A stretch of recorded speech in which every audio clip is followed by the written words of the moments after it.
Hai teman-teman, perkenalkan nama saya Diki Judson dari kelompok 8 dengan NIM 104120070 ingin mempresentasikan hasil karya tulis ilmiah saya yang berjudul Pergaulan Bebas dan dosen pembimbing saya yaitu Bapak Muhammad Sidik.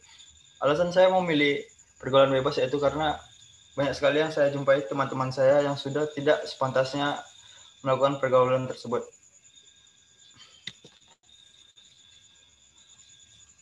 Karya tulis ilmiah ini berjudul Pergaulan Bebas. Tujuan penelitian karya tulis ilmiah ini untuk memperlihatkan dampak dari pergaulan bebas dan bagaimana cara bergaul yang baik dan benar, khususnya pada remaja sekarang.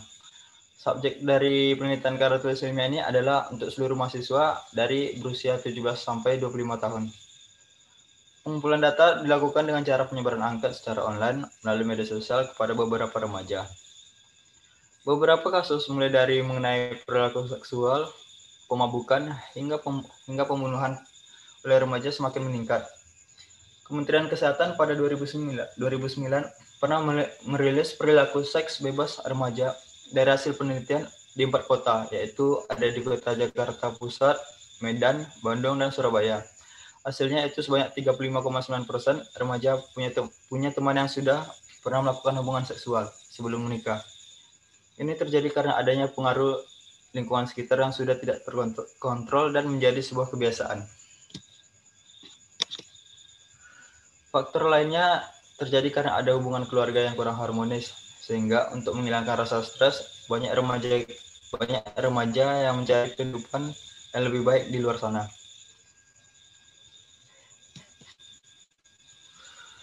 Pada pendahuluan di sini di latar belakang yaitu mahasiswa adalah orang yang bersekolah di perguruan tinggi untuk melanjutkan pendidikan agar cita-cita atau keinginannya dapat tercapai.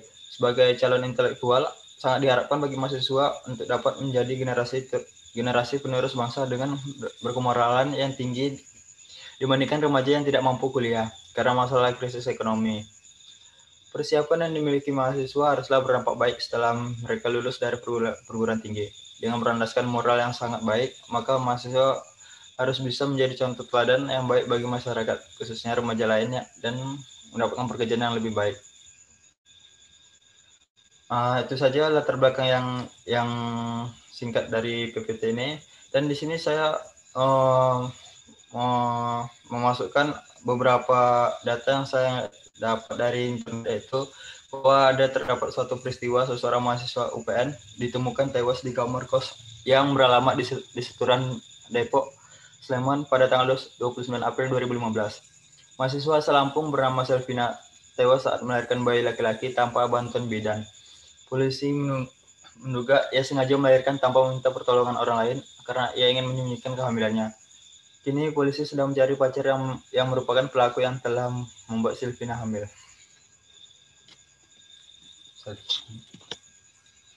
Pada rumusan masalah ini, yaitu saya menerapkan pengertian dari pergaulan bebas, faktor penyebab dan dampak dari pergaulan bebas tersebut. Tujuan penelitiannya yaitu agar mahasiswa atau remaja lebih terkontrol dengan melakukan beberapa aktivitas atau kegiatan positif yang baik dan berguna terutama kepada diri sendiri. Di samping itu juga agar remaja atau mahasiswa tidak terjerumus ke dalam pergaulan bebas yang cenderung membawa ke arah yang negatif. Oleh karena itu, remaja perlu membentengi diri dengan iman yang kuat dengan cara rajin beribadah. Manfaat penulisan ini yaitu memaparkan dan menjelaskan secara mendalam, terperinci, dan akurat tentang masalah yang ditimbulkan dari pergaulan remaja atau mahasiswa masa kini.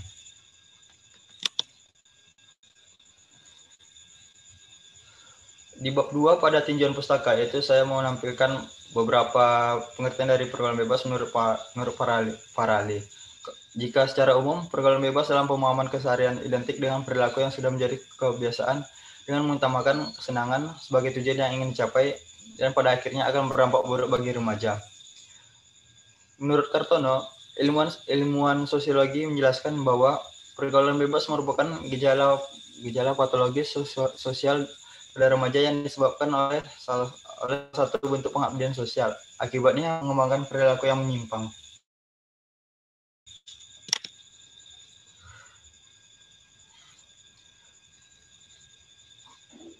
Di pembahasan masalah itu Pergaulan bebas adalah pergaulan yang menyimpang dan cenderung membawa kepada hal yang negatif, yang mana bebas yang dimaksud adalah tidak terikat hal apapun. Masalah pergaulan bebas ini sering kita dengar dari media informasi. Pada usia sekarang, remaja individu yang dikategorikan makhluk labil, yang emosinya rentan sulit dikontrol. Masalah keluarga, kekecewaan, pengetahuan yang minim, dan ajakan teman-teman yang bergaul bebas membuat makin berkurangnya potensi generasi muda Indonesia dalam kemajuan bangsa. Penyebab pergaulan bebas remaja itu ada 3. Yang pertama, saya menerapkan itu sikap mental yang kurang baik. Yang kedua, pelampiasan rasa tidak senang. Yang ketiga adalah kegagalan remaja memahami aturan yang ada. Dampak dari pergaulan bebas ini yaitu, jika mengambil contoh dampak bagi kesehatan, pergaulan bebas sering sekali melakukan dugem atau pergi clubbing malam. Seperti yang diketahui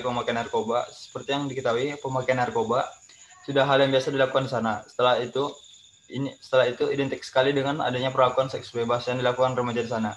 Kemudian hal ini berujung pada penyebaran HIV atau AIDS yang pastinya setelah terkena virus ini, kehidupan remaja akan menjadi sangat timpang dari segala segi dan kondisi akan sangat lemah.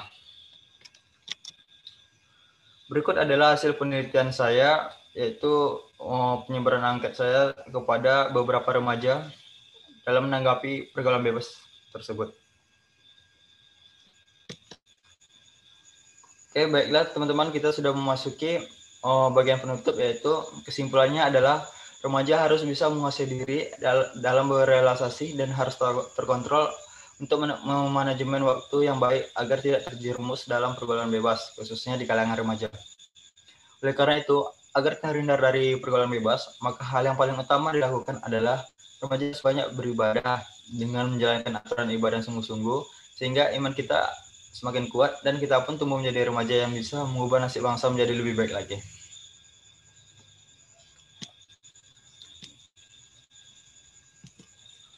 Baiklah teman-teman, demikianlah presentasi hasil karya tulis ilmiah saya. Jika ada salah kata, mohon dimaafkan.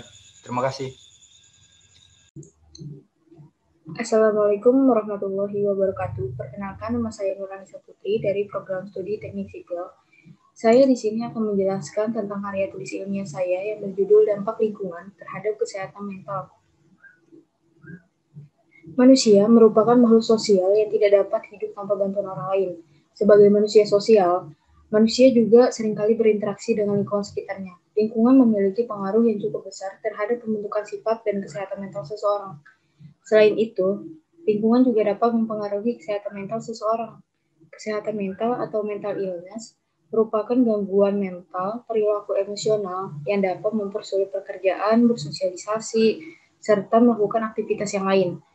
Kesehatan mental dapat dipengaruhi oleh peristiwa dalam kehidupan yang meninggalkan dampak yang cukup besar pada kepribadian dan perilaku seseorang. Peristiwa-peristiwa ini dapat berupa kekerasan dalam rumah tangga, pelecehan anak, atau stres berat dalam jangka panjang yang dapat terjadi pada lingkungan sehari-hari. Di dalam lingkungan, kita akan bertemu dengan berbagai macam sifat dan karakter seseorang. Masalah kesehatan mental merupakan ketidakmampuan seseorang dalam menyesuaikan diri terhadap tuntutan dan lingkungan sekitar sehingga menimbulkan gangguan pada mental seseorang. Mental atau batin ini memang sangat sensitif dan dapat dipengaruhi oleh sesuatu yang terjadi pada kehidupan sehari-hari. Selain kesehatan fisik, kesehatan pada mental juga perlu diperhatikan karena hal ini bisa saja berakibat fatal seperti timbulnya rasa ingin menyakiti diri. Selanjutnya di sini saya akan menjelaskan tentang tujuan dan manfaat penelitian saya. Tujuan penelitian saya untuk mengetahui dampak dari lingkungan terhadap kesehatan mental seseorang. Yang kedua, mengetahui seberapa peduli masyarakat sekitar dengan kesehatan mental. Yang ketiga, mempelajari bagaimana cara seseorang menyikapi lingkungan sekitarnya. Selanjutnya saya akan menjelaskan tentang manfaat penelitian. Dari hasil penelitian ini, saya harap pembaca dapat memperoleh informasi mengenai dampak lingkungan terhadap kesehatan mental seseorang, serta diharapkan masyarakat sekitar lebih peduli terhadap kesehatan mental seseorang. Kesehatan mental dapat mempengaruhi seseorang dalam mengambil keputusan, bersosialisasi, dan menghambat aktivitas lainnya. Dan semoga dapat bermanfaat atau dapat diimplementasikan dalam kehidupan sehari-hari untuk menciptakan lingkungan yang sehat dan mental yang sehat. Di sini saya akan menjelaskan tentang kesehatan mental menurut Piper dan Uden. Kesehatan mental merupakan suatu keadaan di mana seseorang tidak mengalami perasaan yang bersalah terhadap dirinya sendiri, memiliki estimasi realistis terhadap dirinya sendiri, dan dapat menerima kekurangan atau kelemahannya, kemampuan menghadapi masalah-masalah dalam hidupnya, memiliki kepuasan dalam kehidupan sosialnya, serta memiliki kebahagiaan dalam kehidupannya. Sementara untuk pengertian lingkungan, menurut Munajat Danusaputro, lingkungan hidup adalah semua benda dan daya serta kondisi termasuk di dalamnya manusia dan tingkah perbuatannya terdapat dalam ruang di mana manusia berada dan mempengaruhi kelangsungan hidup serta kesejahteraan manusia yang ada. Hasil penelitian yang dilakukan sebanyak 56,3% dari responden berada pada lingkungan yang peduli dengan kesehatan mental. Sementara itu, 43,8% berada pada lingkungan yang tidak peduli dengan kesehatan mental. Di dalam lingkungan terdapat berbagai macam bentuk karakter seseorang. Tidak semua orang yang berada pada lingkungan tersebut peduli dengan kesehatan mental seseorang. Tetapi ada pula yang peduli akan kesehatan mental seseorang. Menanyakan kondisi seseorang memanglah hal yang sepele, namun hal sekecil apapun akan sangat berarti bagi orang yang sedang mengalami mental breakdown. Karena dengan mereka menanyakan kondisi, mereka akan merasa diperhatikan dan dipedulikan. Masih banyak orang tidak peduli dengan kesehatan mental, padahal sangat berbahaya untuk tubuh kita dan psikis. Menurut penelitian mengatakan seorang yang tidak memiliki keluarga yang fungsional lebih berakibat buruk kepada kesehatan mental anaknya. Selain faktor dari keluarga yang tidak fungsional, keadaan ekonomi keluarga juga dapat mempengaruhi kesehatan mental anak. Dan banyak anak yang terkena dampaknya, menyebabkan banyak anak yang nekat untuk melakukan hal yang jahat karena untuk memenuhi kebutuhan agar dapat terpenuhi. Di sini saya akan menjelaskan tentang kesimpulan dari penelitian saya. Kesimpulan dari karya tulis ini didapatkan bahwa lingkungan sangat berpengaruh dalam kesehatan mental seseorang.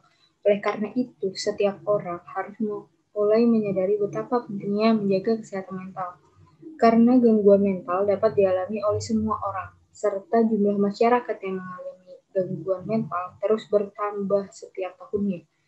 Dan perlu diketahui, lingkungan juga memiliki peran penting dalam kesehatan mental seseorang. Maka mulai dari sekarang, kita perlu memperhatikan kesehatan mental seseorang agar angka kematian dan menyakiti dirinya sendiri akibat gangguan mental dapat berkurang. Hal seperti ini dapat kita hindari dengan berkomunikasi dengan baik di keluarga, selalu berpikir positif dalam segala hal dan menjauhkan diri dari hal-hal yang negatif, berhubungan baik dengan teman-teman, serta melakukan hal-hal yang positif. Sekian dari presentasi saya. Kurang lebihnya mohon maaf. Wassalamualaikum warahmatullahi wabarakatuh. Perkenalkan, nama saya Sri Desya Butar-Butar dengan NIM 1041272. Akan mempresentasikan dengan maraknya seks bebas dan pernikahan dini di kalangan anak muda.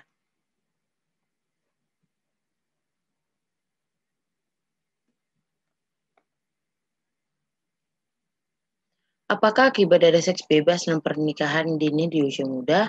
Angka pernikahan usia dini di Indonesia cukup tinggi sampai akhir tahun. Salah satu faktor nikah dini adalah hamil di luar nikah akibat perilaku seks bebas para remaja. Pada dasarnya di Indonesia, usia minimal seorang boleh terlibat dalam hubungan seksual adalah 16 tahun. Tapi memiliki hubungan pacaran yang stabil di usia sangat muda meningkatkan risiko hubungan seks di usia dini. Di usia yang terlalu muda bisa membawa efek negatif. Seks di usia muda terlalu muda bisa membawa efek negatif yang menetapkan hingga dewasa. Kemungkinan besar karena aktivitas terjadi ketika sistem saraf masih berkembang.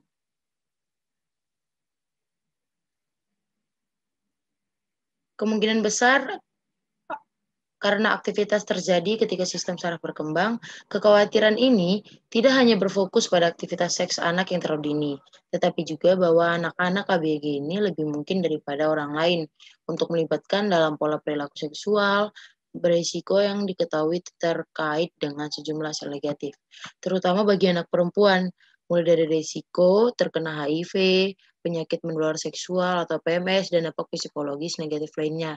Dan ada satu lagi yaitu kanker serviks. Berikut jenis virus yang akan kita dapatkan jika kita seks bebas.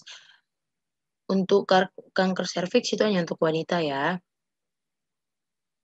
Dan cenderung lebih banyak terkena HIV dan AIDS. Tapi kita mengetahui HIV dan AIDS, gejalanya mungkin akan sedikit lebih lama, sekitar akan lebih nampak jika 10 tahun ke depan mulai dari sekarang ya, jika kita melakukan seks bebas. Seks bebas itu banyak anak di bawah umur yang melakukan seks bebas tanpa mengetahui akibat yang akan dapat mereka setelah melakukan itu, dan masih minimnya pengetahuan tentang seks dan jumlah pengaborsian mungkin akan lebih banyak. Pernikahan dini banyak terjadi akibat karena hamil di luar nikah. Minimnya pengetahuan tentang pernikahan, jumlah kelahiran yang mengakibatkan terlantarnya anak-anak karena orang tua masih sekolah. Tidak bisa dipungkiri bahwa seks bebas dan pernikahan dini telah marak di kalangan muda. Salah satu penyebabnya itu peran orang tua. Karena kurangnya komunikasi dengan anak, menanyakan gimana kondisi anak, bagaimana kegiatan di luar, bagaimana pergaulannya. Mungkin dikarenakan orang tuanya sedang sibuk bekerja hingga dari pagi hingga larut malam, jadi sedikit susah untuk berkomunikasi. Oleh karena itu, bagi semua orang tua harus lebih memperhatikan, lebih sering menanyakan keadaan anak untuk mengurangi jumlah pernikahan dini dan seks bebas. Terima kasih.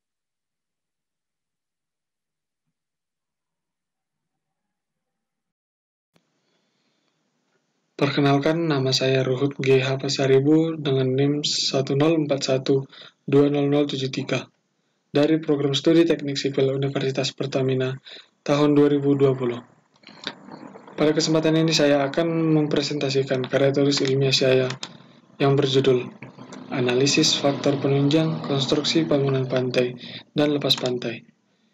Karya tulis ilmiah ini saya susun untuk para pembaca terlebih dalam menambah pengetahuan mengenai bangunan pantai dan lepas pantai.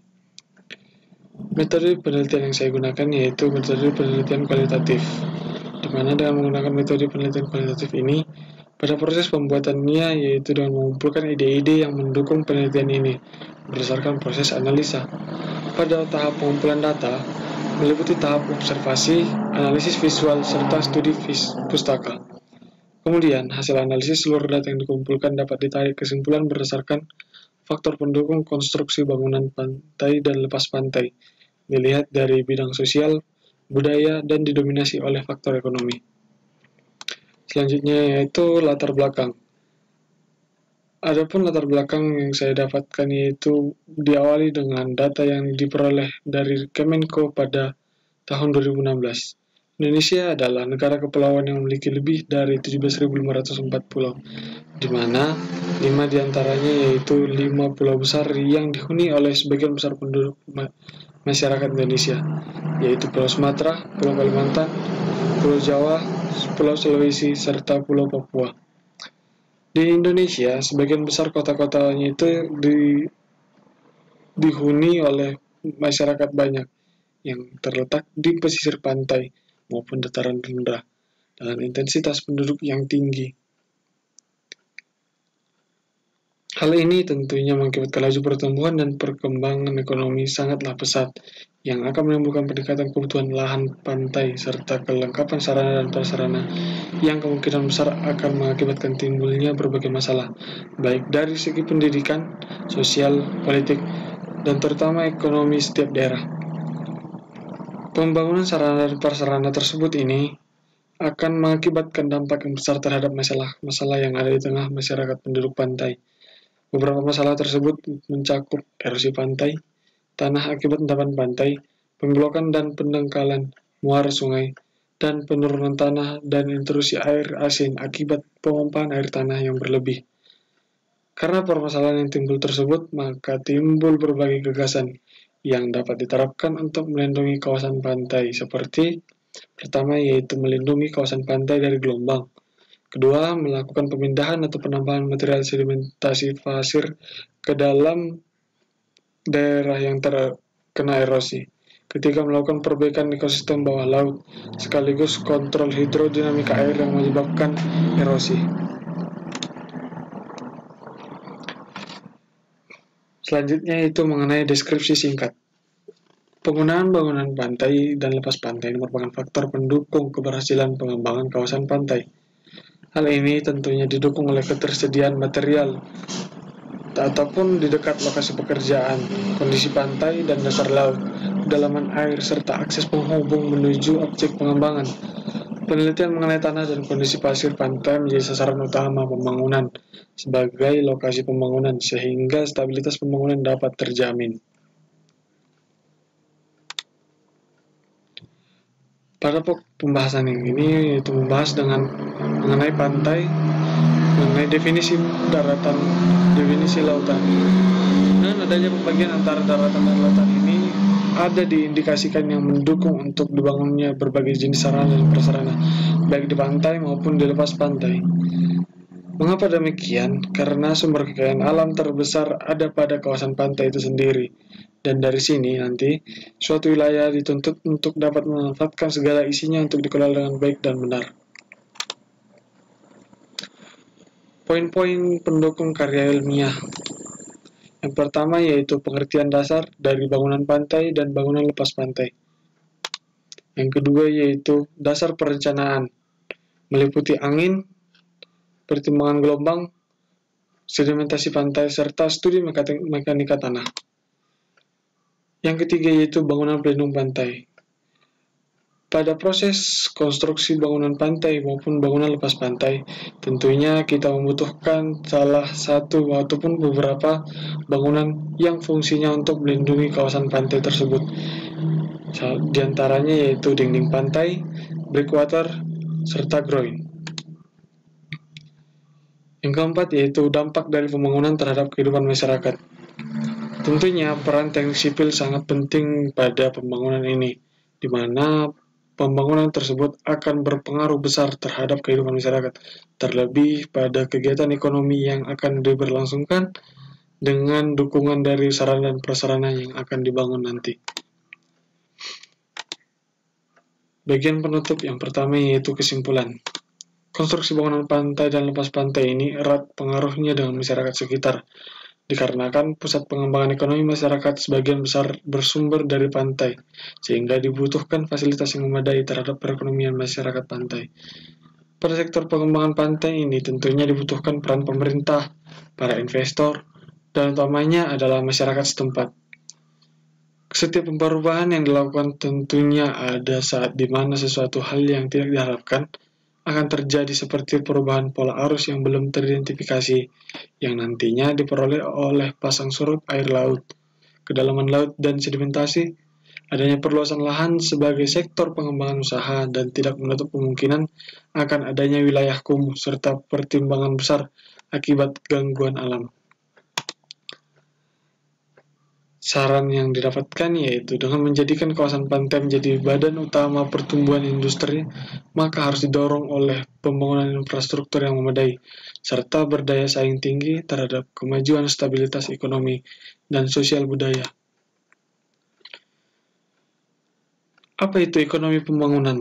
Menurut Dwi Sucipto, menggagas bahwa jika seluruh elemen masyarakat terdidik di Indonesia aktif memberikan masukan kebijakan kepada pemerintah, maka satu persoalan utama yaitu perencanaan sudah dapat diselesaikan, dan pemerintah dapat fokus memilah dan memilih berbagai masukan tersebut menjadi program pembangunan.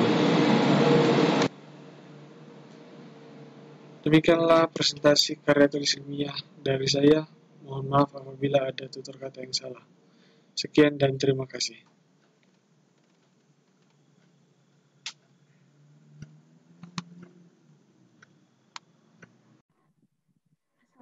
Assalamualaikum warahmatullahi wabarakatuh. Perkenalkan, nama saya Pangestu Yuranti, Prodi Teknik Sipil dan NIM 104120078.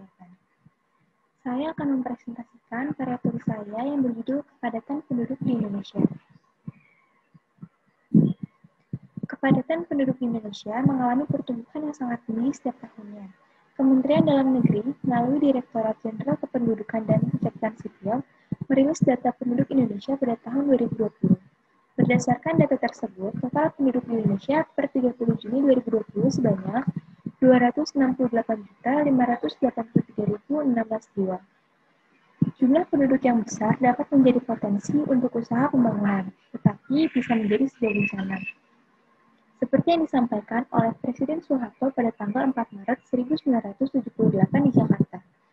Jumlah penduduk yang besar memang merupakan potensi pembangunan yang besar, tapi juga harus disadari bahwa hanya dengan jumlah yang besar bukan menjadi jaminan berhasilnya sebuah pembangunan. Peningkatan penduduk yang besar tanpa adanya peningkatan kesejahteraan justru dapat menyebabkan bencana, dapat menimbulkan gangguan terhadap program pembangunan yang sedang dilaksanakan, dan dapat juga menimbulkan berbagai kesulitan bagi generasi yang akan datang. Perumusan masalah karya tulis ini, bagaimana kesempatan kerja di tengah kepadatan penduduk yang terjadi? Adakah keterkaitan hubungan antara kepadatan penduduk dengan luasnya wilayah Indonesia? Adakah keterkaitan antara peningkatan jumlah penduduk dengan ketersediaan sumber daya alam? Penelitian ini bertujuan untuk mengetahui kesempatan kerja di tengah padatnya penduduk di Indonesia. Yang kedua, penelitian ini mendeskripsikan hubungan antara kepadatan penduduk dengan luasnya wilayah Indonesia. Dan yang ketiga, penelitian ini mendeskripsikan bagaimana keterkaitan sumber daya alam yang tersedia dengan peningkatan jumlah penduduk yang terus meningkat. Yang pertama, saya akan membahas kesempatan kerja dan pendapatan. Persoalan yang kita hadapi di bidang ketenaga kerjaan ini adalah masih rendahnya mutu tenaga kerja, baik ditinjau dari segi pendidikan maupun keahlian dan keterampilannya. Hal ini disebabkan karena pertumbuhan penduduk yang terus meningkat, namun tidak diiringi dengan kualitas dan persebaran pendidikan yang merata di setiap wilayah Indonesia. Tidak sedikit penduduk Indonesia tidak menuntaskan pendidikannya, bahkan banyak juga yang tidak menempuh pendidikan sama sekali. Oleh karena itu, kita dapat mengetahui dari total yang ada, hanya sedikit yang dapat menempuh pendidikan hingga ke universitas. Hal tersebut mungkin saja terjadi karena beberapa faktor seperti tidak meratanya persebaran sekolah ke setiap wilayah, kurangnya motivasi yang menyebabkan rendahnya minat penduduk untuk menimba ilmu, kurangnya dukungan dari keluarga, atau bahkan dikarenakan faktor ekonomi yang tidak mendukung. Padahal, untuk bersaing agar mendapatkan pekerjaan yang diimpikan, harus mendapatkan pendidikan yang khusus, terlebih jika dapat menempuh pendidikan sampai ke jenjang universitas. Untuk menangani hal tersebut, maka harus dilakukan beberapa evaluasi yang kemudian disusul dengan dukungan dari berbagai pihak, terutama upaya pemerintah untuk memeratakan pendidikan dan menjamin agar semua penduduk di Indonesia dapat menempuh pendidikan atau mendapatkan pelatihan untuk persiapan agar mendapatkan pekerjaannya. Dengan begitu, mereka dapat memperbaiki ekonomi keluarganya. Yang kedua, hubungan kepadatan penduduk dengan luasnya wilayah Indonesia. Luas total wilayah Indonesia mencapai 5.193.250 km yang terdiri dari wilayah daratan dan lautan.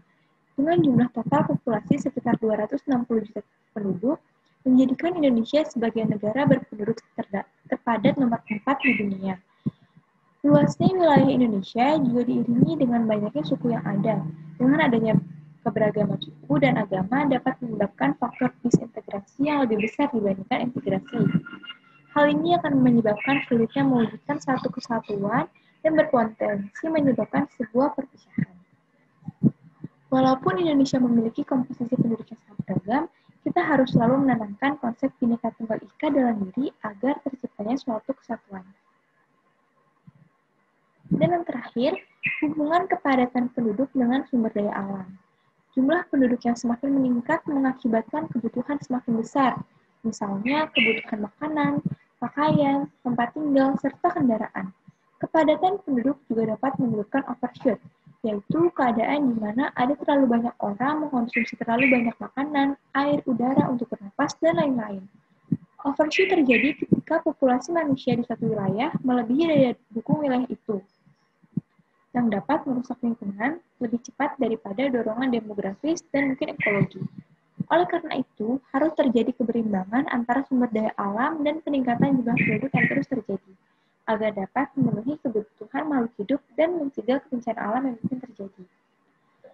Hal yang harus dilakukan diantaranya adalah melakukan reboisasi atau penanaman hutan kembali, menjaga kebersihan lingkungan sekitar, dan tidak menggunakan sumber daya alam secara berlebihan. Faktor penyebab terjadinya kepadatan penduduk, diantaranya faktor kelahiran yang terus meningkat. Jadi setiap tahunnya itu angka kelahiran berdasarkan data terus meningkat. Persebaran penduduk yang tidak merata. Sebagaimana yang kita ketahui, mayoritas penduduk Indonesia itu bermukim di Pulau Jawa, sehingga terjadi ketidakmerataan. Yang ketiga, maraknya pernikahan dini. Saat ini sedang terjadi maraknya pernikahan dini. Banyak anak berusia di bawah umur yang melaksanakan pernikahan, sehingga akan menyebabkan angka kelahiran yang terus meningkat. Kemudian faktor krisis keamanan. Banyak imigran yang datang ke sebuah negara karena negaranya itu mengalami krisis keamanan, mungkin saja karena terjadinya perang. Dan yang terakhir adalah faktor kebijakan instansi, seperti kebijakan sebuah perusahaan untuk memberikan tunjangan kepada anak dari pegawainya. Nah, cara menangani kepadatan penduduk ini melaksanakan program keluarga berencana atau KB, mematuhi undang-undang pernikahan yang telah berlaku, dan membatasi pemberian tunjangan kepada setiap anggota keluarga pekerja. Misalnya, perusahaan tersebut hanya memberi tunjangan kepada 2 orang anak saja. Baiklah, kesimpulan yang saya dapat adalah kepadatan penduduk menimbulkan pengaruh di berbagai bidang. Untuk itu, kita harus siap menghadapi segala persoalan yang akan terjadi dan segera memikirkan bagaimana cara menghadapinya. Kemudian, setiap peristiwa yang terjadi pasti ada beberapa hal yang menyebabkan terjadinya peristiwa tersebut. Untuk itu, kita harus mengetahui setiap faktor dan mengevaluasinya. Dan yang terakhir, untuk mengatasi permasalahan penduduk, perlu dilaksanakannya beberapa ketentuan yang harus disertakan dengan pertanggungjawabannya. Saya rasa cukup. Terima kasih. Wassalamualaikum warahmatullahi wabarakatuh. Assalamualaikum warahmatullahi wabarakatuh. Baik, pada kesempatan kali ini saya akan menjelaskan tentang strategi penjualan online di tengah masa pandemi COVID-19. Oke, yang pertama, sebelumnya saya perkenalkan diri dulu. Nama saya Muhammad Agaska Agafiki dengan NIM 1041200074. Oke, latar belakang. Yang pertama, semakin virus COVID-19 menyebar, semakin banyak bisnis yang menderita. Adanya batasan keluar rumah dan karantina masing-masing membuat pelanggan semakin terasing. Krisis yang sedang berlangsung menekan para pembisnis UKM untuk terus bertahan. Ada sebagian bisnis yang justru meningkat, sedangkan yang lainnya berjuang hanya 1-2 penjualan. Ini berarti Anda sebagai pembisnis harus memikirkan kembali upaya apa yang akan dilakukan agar membuat bisnis tetap berjalan. Berikut, saya akan merangkum 7 strategi pemasaran produk UKM yang dapat dilakukan selama masa kritis. Oke, yang pertama, jangan hanya berjualan dan harus tunjukkan dukungan. Sebanyak pembisnis, pertanyaan paling mendasar biasanya bagaimana saya menjual produk lebih banyak, tapi alih-alih memikirkan penjualan yang terus-menerus, itu cobalah pikirkan seperti bagaimana bisnis saya dapat mendukung pelanggan di tengah krisis virus corona. Nah, jadi dalam kenyataan ini, harus berfokus kepada keuntungan di tengah situasi yang belum tentu menghasilkan keuntungan pada bisnis Anda. Nah, cobalah kita sekali-kali untuk menawarkan layanan atau produk kita kepada pelanggan yang membutuhkan bantuan. Oke, yang kedua, gunakan topik dan kata kunci untuk penargetan yang tepat. Virus corona adalah berita besar. Wajar jika setiap orang membicarakannya. Bahkan pelanggan mulai mencari sendiri apa itu corona dan membeli produk sesuai dengan kebutuhan mereka, sesuai beberapa minggu lalu. Agar melindungi diri dari penularan, ini menghadirkan peluang bagi beberapa sektor bisnis seperti layanan kesehatan, produk medis, makanan, dan minuman, serta kebutuhan lainnya.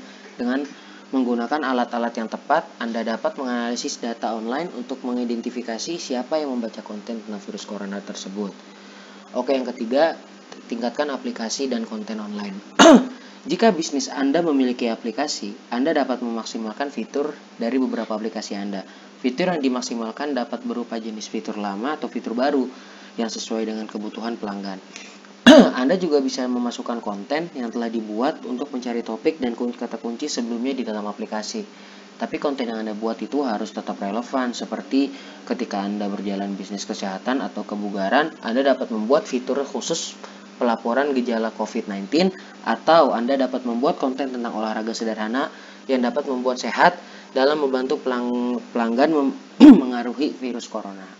Oke, sekarang kita ke nomor 4. Pastikan keamanan produk Anda diperlihatkan saat promosi penjualan. Itu gunanya apa? Agar yang beli itu merasa yakin dan merasa percaya terhadap produk yang kita jual. Hindari segala kesan negatif yang dapat merusak brand bisnis Anda ya. Anda juga dapat memberikan video kepada pelanggan bagaimana keamanan dan jaminan produk telah dilakukan. Hal ini akan membantu mereka semakin percaya bahwa Anda memang meminimalkan segala risiko penularan COVID-19. Oke, yang kelima, berkomunikasi dengan pelanggan di berbagai media. Jika bisnis Anda saat ini memiliki permintaan tinggi untuk produk tertentu, tetapi bisnis-bisnis sulit mendapatkan stok karena penutupan produksi, sementara keterlambatan logistik atau masalah lainnya, Anda dapat menginformasi nih hal-hal tersebut kepada pelanggan. Berikan informasi tentang perkiraan waktu pengiriman atau beri alasan kenapa produk sampai lebih lambat dari biasanya, dan beritahu apa kendala yang dialami oleh barang tersebut agar mereka dapat kepastian gitu loh. Terus Anda dapat menginformasikan dan menjawab segala keluhan pelanggan di berbagai platform informasi, baik itu melalui website, email, media sosial, push notification, maupun pesan dalam aplikasi ya. Pendekatan semacam ini akan membuat pelanggan tetap bertahan pada bisnis Anda. Oke, yang keenam, targetkan pelanggan setia. Nah, kita sebagai penjual tentu biasanya memiliki pelanggan setia, ataupun kalau kita sebagai pembeli pasti kita memiliki penjual yang setia. Nah, alih-alih Anda berupaya mendapatkan pelanggan baru, bisnis lebih baik semakin berfokus pada pelanggan yang pernah berinteraksi dengan bisnis Anda. Pelanggan setia Anda pasti sudah percaya pada produk yang Anda hasilkan, dan mereka juga akan terus setia meskipun Anda sedikit kendala. Persediaan stok yang cepat habis, keterlambatan pengiriman akan lebih dimengerti oleh pelanggan lama dalam menantikan produk UKM Anda. Jadi dengan pelanggan yang setia itu, dia telah mengerti kita sebagai penjual, dan kita juga mengerti dia sebagai pembeli. Oke, yang terakhir, buat materi pemasaran yang relevan. Dengan mempertimbangkan krisis virus corona, memasukkan kata kunci dan visual yang relevan dengan keadaan sekarang dalam kampanye pemasaran, Anda dapat menarik perhatian. Buat juga materi pemasaran dengan pesan yang bermanfaat. Agar apa? Agar pelanggan merasa terpikat dan membeli produk Anda. Oke, mungkin itu yang hanya saya sampaikan dari nomor 1 sampai nomor 7. Semoga teman-teman semua memahaminya dengan baik apa yang saya bicarakan. Mungkin hanya ini yang dapat saya sampaikan ya. Terima kasih atas perhatiannya. Kurang lebihnya mohon maaf. Wassalamualaikum warahmatullahi wabarakatuh. Halo, assalamualaikum warahmatullahi wabarakatuh. Nama saya Jurusan Bagiska dengan NIM 104120079. Tugas karya tulis ilmiah saya kali ini mengangkut dengan judul Gaya Hidup Remaja yang Terpengaruh Westernisasi. Bab 1, pendahuluan. 1.1 Latar belakang. Westernisasi merupakan pengaruh negatif akibat globalisasi. Westernisasi yaitu sebuah sikap atau perbuatan meniru gaya pergaulan dan gaya hidup bangsa lain. Munculnya westernisasi akan membahayakan bangsa Indonesia, di mana dengan westernisasi masyarakat Indonesia akan terpengaruh budaya asing. Yang 1.2 Rumusan masalah penelitian. 1. Bagaimana agar remaja tidak terpengaruhi dampak negatif westernisasi? 2. Apakah peran orang tua dalam mengatasi gaya hidup remaja yang terpengaruh westernisasi? Poin 1.3 Tujuan penelitian. Mengetahui besar dampak positif dan negatif westernisasi. Mengetahui kenapa remaja mengikuti gaya hidup westernisasi. Ketiga, menjelaskan dampak positif dan negatif dari westernisasi. Poin 1.4 Manfaat penelitian. Pertama, agar pembaca dapat mengetahui dampak positif maupun negatif dari westernisasi. Kedua, agar pembaca mengetahui kenapa remaja mengikuti gaya hidup westernisasi. Yang ketiga, agar pembaca mengetahui faktor apa saja yang mempengaruhi remaja. Lanjut bab 2. Tinjauan pustaka. Pengertian westernisasi dalam Kamus Bahasa Indonesia. Westernisasi itu adalah pemujaan terhadap budaya barat yang berlebihan, dapat diartikan dengan kebarat-baratan. Yang dimaksud barat adalah negara Eropa Timur, Rusia, Amerika Utara, dan lain-lain. Westernisasi adalah sebuah arus besar yang mempengaruhi kehidupan suatu bangsa maupun negara yang bertujuan untuk mewarnai kehidupan sehari-hari dengan cara mengusir kepribadian dan karakteristik suatu bangsa melalui kebudayaan peradaban barat. Westernisasi kebudayaan yang sudah mendominasi bangsa Indonesia dengan kebudayaan modernisasi yang ditawarkan dalam kehidupan masyarakatnya.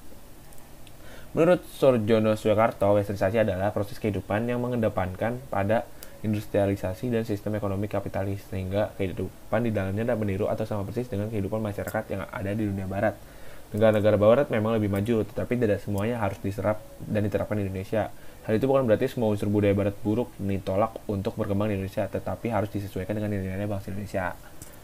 Bab 3. Metodologi penelitian. Nah, metode penelitiannya itu kali ini penulis itu menggunakan metode penelitian kualitatif, di mana metode penelitian tersebut berfokus pada pemahaman terhadap fenomena sosial yang terjadi di masyarakat. Metode kali ini dengan cara studi pusaka melalui sumber-sumber internet, buku-buku, dan karya ilmiah. Selanjutnya menggunakan survei Google Form yang diisi oleh remaja-remaja. Poin 3.2 teknik penelitian. Teknik yang dilakukan itu teknik studi pustaka yang teknik studi pustaka menggunakan kegiatan menghimpun informasi yang relevan dengan topik atau masalah yang menjadi objek penelitian. Nah, yang kedua itu survei, kayak wawancara terhadap remaja-remaja melalui survei Google Form. Bab 4. Pembahasan. Faktor apa saja yang dapat menimbulkan westernisasi? Pertama itu kurangnya penguasaan atas perkembangan iptek. Kedua, remaja yang bersifat konsumtif terhadap barang-barang luar negeri. Ketiga, masuknya budaya barat dan akulturasi budaya. Yang keempat, kurangnya kesadaran remaja akan memilih budaya yang baik atau buruk buat mereka. Yang kelima, munculnya keinginan untuk mencari kebebasan seperti negara-negara barat. Apa sih dampak dari westernisasi ini? Nah, westernisasi ini ada dampak positif sama negatifnya. Dampak positif itu kita lebih dapat menguasai iptek, terus perubahan tata nilai dan sikap, berkembangnya ilmu pengetahuan dan teknologi, terjadinya akulturasi budaya sehingga tidak mengalami kebosanan budaya dalam budaya sendiri. Yang kelima, dapat mengikuti mode pakaian gaya hidup kebaratan gitu. Yang keenam, penggunaan bahasa-bahasa lain dalam berkomunikasi. Yang ketujuh itu munculnya ide-ide yang dapat membantu kemajuan iptek. Kalau dampak negatifnya itu masuknya paham barat yang dapat merusak moral bangsa. Yang kedua itu runtuhnya jiwa nasionalisme bangsa. Yang ketiga, sikap individualistik. Yang keempat, kesenjangan sosial. Yang kelima, melunturkan semangat cinta akan bangsa dan budaya sendiri. Yang keenam, gaya hidup yang bersifat konsumtif. Yang ketujuh, mencari segala sesuatu yang instan. Yang kedelapan, terakhir, budaya barat yang dikenal dengan konsep liberalisme yang mengakibatkan munculnya seks bebas, pornografi, dan lain-lain. Contoh pengaruh westernisasi. Pertama itu mengkonsumsi makanan siap saji. Kedua, gaya hidup yang glamorisasi. Ketiga, pramakna simbol secara berlebihan. Keempat, adanya masyarakat yang menganut paham kapitalisme. Yang kelima, meniru cara berpakaian gaya barat. Keenam, mencat warna rambut. Yang ketujuh, mencampur bahasa Indonesia dengan gaya Inggris. Yang kedelapan, banyaknya kosakata bahasa Indonesia yang diambil dari bahasa lain, khususnya bahasa Inggris. Bab kelima, penutupan. Kesimpulannya tuh, westernisasi merupakan gaya atau tingkah laku seseorang yang mengikuti gaya perilaku dan gaya hidup bangsa asing, di mana remaja mengikuti tingkah laku, cara berpakaian atau berpenampilan, dan bahkan juga mengikuti budaya-budaya bangsa barat seperti Inggris dan negara-negara di benua Eropa dan Amerika lainnya. Westernisasi dapat memberikan positif dan negatif. Positif itu kita dapat dari perkembangan iptek dan ide-ide baru yang membuat masyarakat Indonesia lebih maju. Sedangkan negatifnya itu melunturkan identitas diri bangsa karena banyak hal-hal negatif yang diikuti. Sarannya itu agar remaja tidak terpengaruh budaya westernisasi, dibutuhkan sosialisasi tentang kebudayaan Indonesia yang dapat menumbuhkan rasa cinta terhadap budaya-budaya Indonesia. Nah, remaja sendiri harus pintar dalam menyikapi dan menyeleksi budaya asing yang masuk ke Indonesia. Sebagai warga negara Indonesia, hendaknya kita lebih mencintai budaya asli kita atau produk dalam negeri walaupun budaya barat lebih modern. Budaya Indonesia juga tidak kalah dengan budaya barat. Diperlukan juga penerapan upaya-upaya pencegahan dari dampak negatif westernisasi. Sekian karya tulis ilmiah dari saya, Azura Sabageska dengan NIM 104120079. Jika ada salah kata, mohon maaf. Wassalamualaikum warahmatullahi wabarakatuh. Assalamualaikum warahmatullahi wabarakatuh. Nama saya Haidar Agung Sedayu dengan NIM 1041277. Kali ini saya akan mempresentasikan tentang karya tulis ilmiah saya yang berjudul Persepsi Remaja Terhadap Pentas Seni Virtual sebagai Solusi dalam Perkesenian di Masa Pandemi.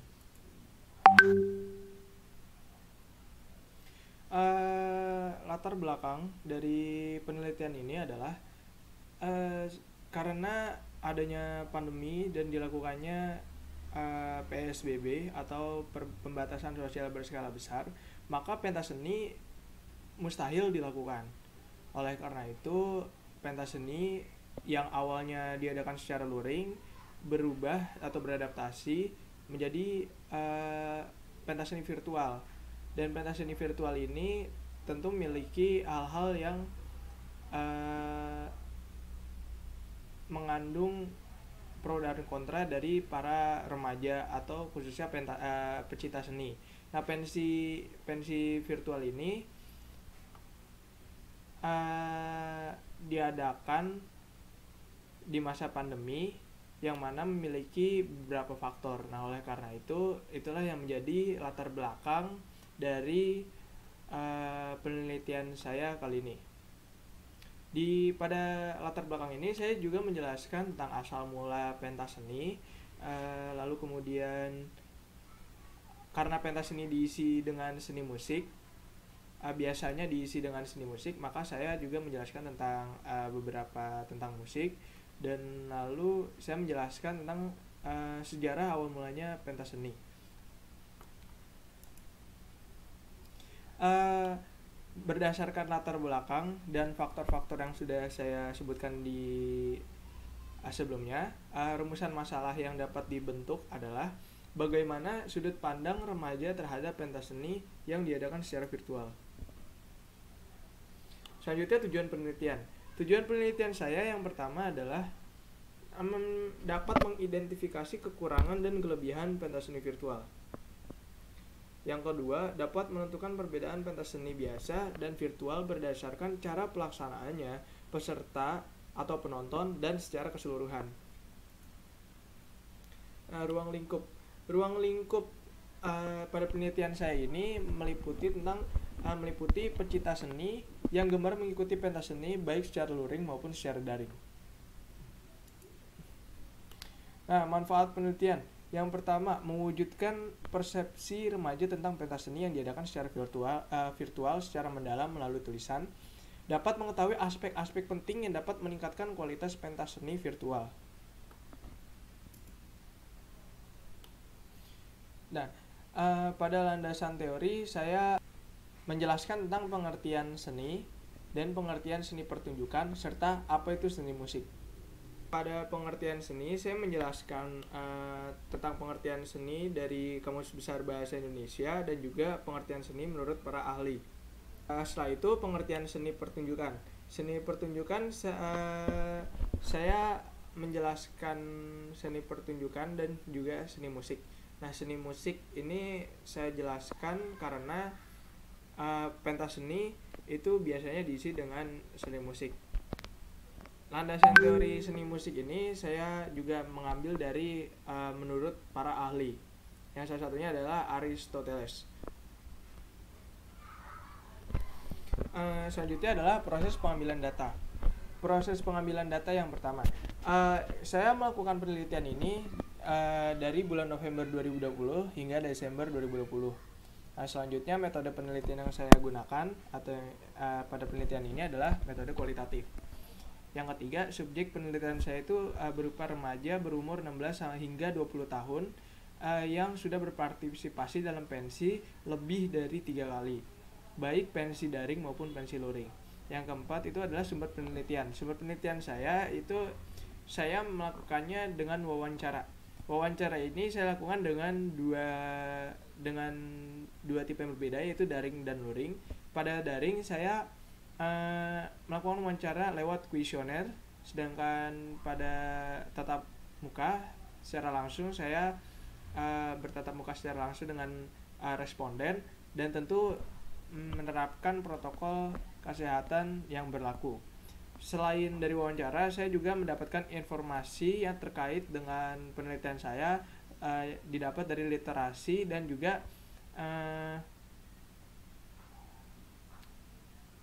artikel yang berkaitan. Pembahasannya itu kelebihan pensi virtual. Kelebihan pensi virtual itu membutuhkan lebih sedikit sumber daya finansial dan manusia daripada pensi luring. Yang ketiga, memiliki harga perbedaan tiket mencapai 78% dengan pensi luring. Jadi pensi luring ini memiliki harga tiket yang lebih mahal daripada pensi virtual. Pensi virtual ini tiketnya murah karena tidak membutuhkan lahan atau tempat bagi penyelenggara untuk mengumpulkan massa, karena dapat dilakukan secara online. Yang keempat, penonton di luar daerah mendapatkan peluang lebih besar untuk menyaksikan idolanya yang cenderung mengadakan konser di kota-kota besar saja. Karena beberapa musisi hanya mengadakan konser atau menghadiri pensi yang diadakan di daerah-daerah atau di kota-kota besar saja, sehingga di daerah-daerah lain selain kota besar itu jarang dikunjungi oleh musisi tersebut, sehingga penonton yang berada di daerah itu memiliki kesempatan lebih kecil daripada penonton di kota-kota besar apabila pensi diselenggarakan secara luring. Karena penonton selain harus mengeluarkan ongkos tambahan atau biaya tambahan untuk penginapan dan transportasi, mereka juga harus menyiapkan perlengkapan lain, sehingga dengan adanya pensi virtual ini mempersingkat jarak dan waktu bagi penonton untuk menyaksikan idola mereka. Selanjutnya adalah kekurangan pensi virtual. Yang sangat disayangkan, pensi virtual ini hanya diselenggarakan dengan cara siaran ulang dari video eksklusif yang diberikan oleh musisi atau bintang tamu untuk event-event tertentu. Atau pada saat acara atau pertunjukan itu, mereka hanya menyiarkan siaran ulang dari video yang telah diberikan. Nah, selanjutnya itu tidak ada interaksi antara bintang tamu dengan penonton yang dapat membuat sensasi atau kesan yang diberikan itu tidak bertahan lama. Berbeda dengan pensi luring. Pensi virtual itu juga sangat bergantung dengan kualitas internet penonton. Apabila adanya gangguan jaringan pada saat acara berlangsung, maka penonton sendiri yang akan terkena dampak langsungnya. Kenyataan bahwa pensi virtual memang menguntungkan dalam masalah jarak dan waktu. Akan tetapi, responden yang berpartisipasi dalam penelitian ini tetap bersikeras bahwa pensi virtual yang ada di Indonesia itu masih belum layak. Terobosan baru pada masa pandemi ini memang menguntungkan, tapi bagi responden, sensasi dan kesan pada saat menonton idola mereka adalah yang harus diprioritaskan. Mereka memang beranggapan bahwa pensi virtual dengan pensi luring memiliki kesamaan dalam garis besar, yaitu dengan cara unsur-unsur pensi yang memang umumnya harus ada dalam acara itu sendiri. Namun adanya sensasi, perasaan, dan interaksi yang terjadi pada saat pensi hanya bisa didapatkan dari pensi luring. Pensi virtual ini memang masih memiliki banyak kekurangan. Oleh karena itu, penyelenggaraan pensi virtual harus dilakukan dalam kondisi-kondisi tertentu dan pada saat momen-momen yang pas. Kesimpulan yang dapat diambil itu adalah sejauh apapun pertunjukan seni sudah berkembang, pensi luring masih memiliki aspek kebudayaan yang melekat. Karena pada dasarnya seni adalah hal yang dapat dinikmati secara langsung. Sekian presentasi dari saya. Mohon maaf apabila ada kekurangan. Wassalamualaikum warahmatullahi wabarakatuh. Assalamualaikum warahmatullahi wabarakatuh. Perkenalkan, nama saya Bagas Hasimir Faiz dari Prodi Teknik Sipil Universitas Pertamina dengan NIM 1041276. Di sini saya akan mempresentasikan hasil dari karya tulis ilmiah saya yang berjudul Pencegahan Cyberbullying Media Sosial dan Dampaknya. Cyberbullying merupakan permasalahan baru di zaman sekarang dengan berbagai macam media yang ada. Cyberbullying merupakan perbuatan atau tindakan melecehkan, mempermalukan, dan mengejek orang lain yang tentu dapat merugikan korban secara fisik, ras, hobi, dan masih banyak lainnya. Tindakan ini dapat ditemukan di berbagai macam platform. Ada beberapa jenis cyberbullying ini. Yang pertama, penghinaan. Secara penghinaan biasanya pelaku menggunakan kata-kata kasar hingga menyinggung orang lain. Yang kedua, mengganggu. Tindakan ini biasanya pelaku mengirimkan pesan-pesan secara berantai sehingga korban dapat gelisah karena pesan yang dikirimkan pelaku tidak hanya sekali. Yang ketiga, ada penyamaran. Tindakan ini yaitu menyamar menjadi orang lain, lalu mengirimkan pesan atau kabar yang tidak baik untuk si korban. Yang keempat, ada penyebaran privasi. Dalam tindakan ini, pelaku menyebarkan berupa hal yang sangat pribadi dan sensitif untuk seseorang yang ditargetkan tanpa meminta izin terlebih dahulu. Dan berikut ada cara mengurangi cyberbullying dan menanganinya. Yang pertama, mengurangi. Peran orang tua dalam mendidik sangatlah penting. Peran pendidikan, konten mengenai cyberbullying, dan pilih konten yang bermanfaat. Mengetahui perilaku masyarakat. Merubah perilaku masyarakat secara luas tidaklah mudah. Cara yang lebih efektif dengan menanamkan pengetahuan sejak dini apa itu bullying dan cyberbullying di bangku sekolah dasar hingga menengah ke atas. Karena remaja lebih mudah atau sering melakukan tindak cyberbullying, bisa juga membuat konten bagi para kreator muda yang bertemakan cyberbullying agar tidak hanya remaja yang tahu bahayanya tindakan cyberbullying ini. Orang tua juga berperan penting dalam mengetahui apa itu cyberbullying agar bisa memberi contoh kepada anaknya mereka nanti. Dan menanganinya, melaporkan kepada pihak berwajib, berusaha mencari kebenaran, tidak dianjurkan menghakimi sepihak, dan mencegah menjadi penengah yang baik dan benar. Dilaporkan kepada pihak berwajib, bisa mengacu terhadap UU ITE atau menggunakan fitur lapor yang ada di media sosial yang bersangkutan. Nah, peran kita sebagai milenial yang terlahir berdampingan dengan kemajuan teknologi harus menyesuaikan diri dengan hal itu. Kita bisa dengan memberitahu teman kita ketika berkomentar di media sosial haruslah berhati-hati. Kita sebagai anak muda harus lebih selektif lagi dalam memilih konten yang akan kita tonton. Jangan sampai konten tersebut mempengaruhi perbuatan kita terhadap orang lain, karena tontonan anak muda sangatlah berpengaruh terhadap perilaku yang ditimbulkan. Boleh saja kita berkomentar atau berinteraksi dengan sesama manusia di media sosial, tetapi harus tahu etika dalam bermedia sosial. Tindakan kita sebagai anak muda bisa membuat poster bersama teman-teman kita tentang stop cyberbullying yang bisa dibagikan melalui berbagai macam platform yang ada. Nah, ada dampak bagi korban cyberbullying. Yang pertama, ancaman bunuh diri, depresi, mudah marah, cepat lelah, dan cemas yang berlebihan. Menghindari dari teman, lebih memilih menyendiri, dan mudah agresif. Nah, dampak bagi pelaku lebih sensitif, mudah emosi, kurang sopan, dan dihindari oleh lingkungan sekitar. Nah, sekian presentasi dari saya. Kurang lebihnya mohon maaf. Bila ada salah kata, wassalamualaikum warahmatullahi wabarakatuh. Assalamualaikum warahmatullahi wabarakatuh. Perkenalkan, nama saya Andi Muhammad Alvin Pradana Putra, NIM 104120075. Pada kesempatan kali ini, saya akan menjelaskan tentang karya tulis ilmiah saya yang berjudul Game Online sebagai bentuk prestasi di bidang e-sport. Yang menjadi permasalahan kita di sini adalah bagaimana game online dapat memberi pengaruh terhadap prestasi di bidang e-sport. Seperti yang kita ketahui, perkembangan e-sport di Indonesia dimulai pada saat turnamen CSGO. CSGO sendiri merupakan Counter-Strike Global Offensive yang diadakan di Indonesia yang dimenangkan oleh negara Cina. Akan tetapi, hal tersebut telah memberi pengaruh besar terhadap perkembangan e-sport di Indonesia.